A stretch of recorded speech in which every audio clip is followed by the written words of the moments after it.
Mangataka kosa tolo-tanana sy fanampiana avy amin'ny fitondram-panjakana ny fikambanana Madagasikara Alzheimer Masoandro mody amin'ny fanatanterahana ny tetikasa anorenana ivitoerana amin'ny tany 2 hektara izay nomen'ny fanjakana any Andoharany fotsy entina hikarakarana ireo zokiolona sy olona marary ny aretina Alzheimer izay mahavony ara-tsaina izay tsy ahafahana mitady. Indro jerentsika ary ny sary.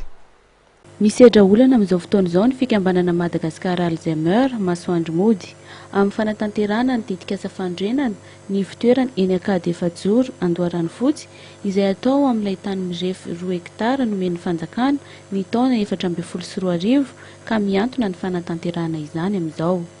Nanambara ny filompanorina ny fikambanana fa nitrosa izy ireo tamin'ny fanatanterahana ilay tetikasa.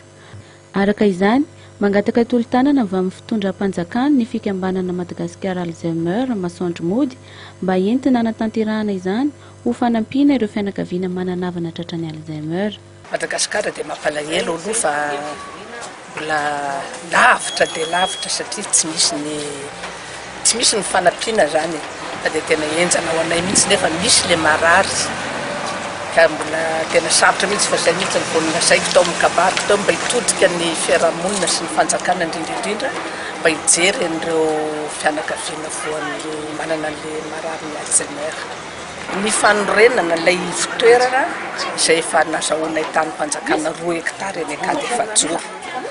Projet io dia efa raha mahita ao an-trano io sary ho asehony rehetrarehetra mihitsy ary notrosainy io mba ahafantarany io tena mila tena ilainy ity zavatra ity fa nisy anay eo fenomanina ny toerana nakongamina anay rehefa tokony haverina amin'ny tompony ka io toerana io dia tena ilaina mihitsy satria maika dia maika famonjena an'le fianakavian'le marary. Misy 570 ireo zokiolona efa nokarakaraina tao amin'ny ivitoeran'ny fikambanana Madagasikara Alzheimer Masoandro mody etsy fenomanana Mahazo Arivo ka ny 70 amin'izy ireo no tratran'ny aretina Alzheimer.